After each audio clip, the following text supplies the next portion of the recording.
de los hechos y acontecimientos más importantes de la historia.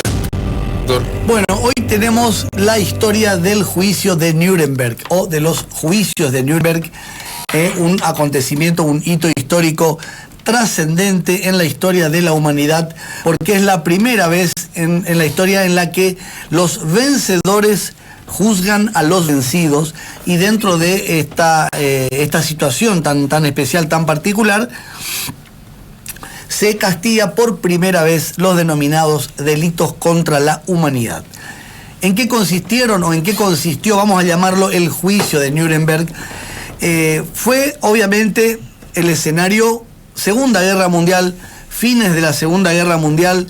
Estamos ubicados geográficamente en una Alemania devastada, totalmente destruida, no solo por el ataque por tierra de los ejércitos soviéticos, ingleses, americanos, polacos, franceses, todos los que se levantaron en armas contra el eje, sino también por los bombardeos que principalmente la Royal Air Force establecía sobre las grandes ciudades, las ciudades más importantes de Alemania. Nuremberg fue un símbolo. ¿Por qué se eligió esta ciudad? Porque fue la ciudad en la cual el primer manifiesto del nazismo contra el pueblo judío se llevó adelante en la década del 30. Una ciudad totalmente en ruinas.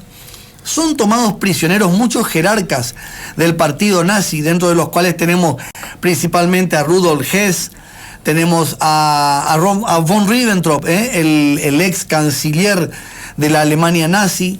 También tenemos a Hermann Göring, el mariscal del aire, ¿no? El jefe de la Luftwaffe y segundo al mando en orden de importancia dentro del partido nazi, y eventual sucesor de Adolfo Hitler ante alguna circunstancia en la que éste tuviese que abandonar el gobierno.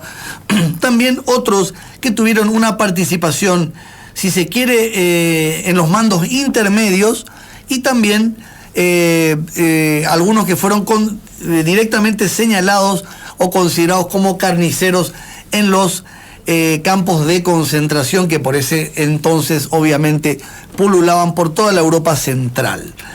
El juicio comienza, Jorge, aproximadamente en noviembre del año 1945, ya al final, el año final de la guerra, y se ejecuta formalmente la sentencia en octubre de 1946. Durante todo el periodo previo, obviamente, se mantuvieron los los imputados privados de libertad a la espera de una suerte de amnistía, una suerte de pacificación nacional. Sí, y sobre todo ante la posibilidad de alguna apelación que pudiese permitir modificar la voluntad. Esto no sucedió nunca. Pero también tenemos que decir esto: más allá de que los fiscales estaban conformados por funcionarios judiciales de los países ganadores, había un fiscal francés, había un fiscal americano, había un fiscal soviético y había un fiscal inglés, y que el tribunal también estaba conformado por miembros de los países ganadores. Hay una discusión filosófica acerca de la legitimidad y la legalidad de este proceso penal. ¿Por qué? Y porque es sencillo. La mayoría de los juristas que sostienen la tesis de que este juicio era inválido sostenían los argumentos o consideraban puntualmente que este juicio no debía llevarse a cabo, primero porque las leyes las imponía el ganador, segundo porque si bien el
adelante la toma de determinación acerca de la vida y el destino de esos imputados,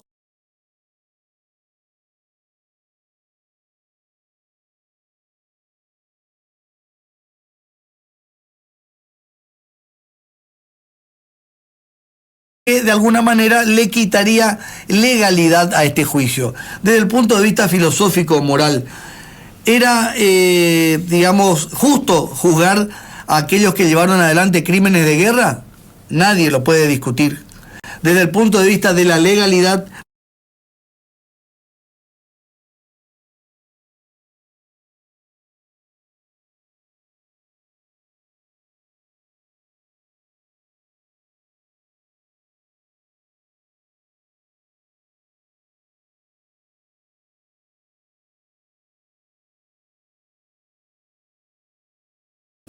cuando se reúnen en el año 45, a muy pocos meses antes de finalizar la guerra, Stalin, Churchill y Roosevelt, Stalin y Churchill eran partidarios que no coincidían en nada, estaban en las antípodas totales, coincidieron en este punto. Había que ejecutar sumariamente a los criminales de guerra alemanes. Había que tomarlos prisioneros, hacerles una corte marcial y automáticamente ejecutarlos.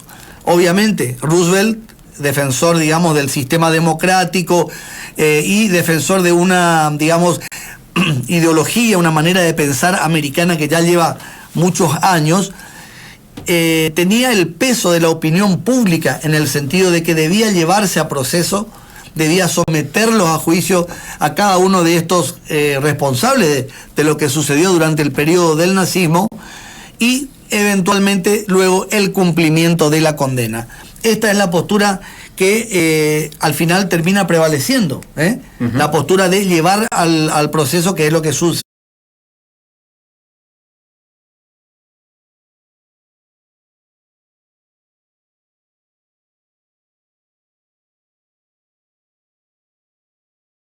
La tramitación de este juicio, sucedieron cosas muy particulares. Tal el caso de una mujer, por ejemplo, de la resistencia francesa que había sido tomada prisionera y llevada al campo de concentración de Bergen-Belsen, que apuntando directamente a uno de los imputados, reconociéndolo físicamente a uno de los imputados, dijo: usted fue el que me quitó el bebé del vientre, apenas nacido lo ahogó delante de mis ojos, eso yo no me voy a olvidar nunca. También contaba, digamos, todas las peripecias, las penurias sufridas por los prisioneros de guerra. Se les tomaba, por ejemplo, asistencia a las 3 de la mañana en las heladas madrugadas de Polonia, a la intemperie en campos abiertos, bueno, y todo tipo de sufrimiento y de tratamiento, incluso tratamientos médicos, Jorge, imposibles de dar a conocer, digamos, lo que se hacía principalmente con el ángel de la muerte, no con el doctor Mengele, que muchos dicen se habría escondido luego en el sur del Brasil y allí habría terminado sus días. La cuestión es que llega el momento de la sentencia. El día anterior al cumplimiento de la condena, a Hermann Göring le entregan una píldora de cianuro. Un periodista alemán que estaba acreditado para escuchar la audiencia del juicio le entrega y se suicida en su celda con una píldora de cianuro para justamente evitar el escarnio que sería la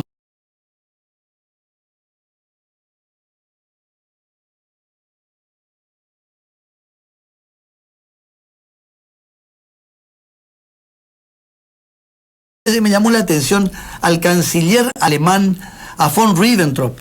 Lo condenaron a la horca, calcularon mal el largo de la soga y von Ribbentrop estuvo luchando por su vida durante 25 minutos hasta que termina muriendo de asfixia por ahogamiento. Imagínense ustedes lo espeluznante que habrá sido eso, ¿no? Pero bueno, la cuestión es que 12 criminales de guerra fueron llevados a la horca, fueron ejecutados de este modo.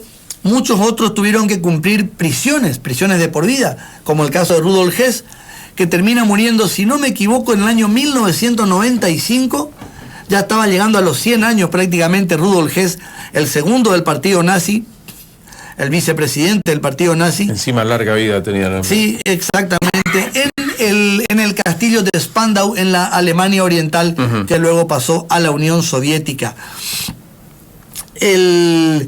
Y se dieron 3 absoluciones.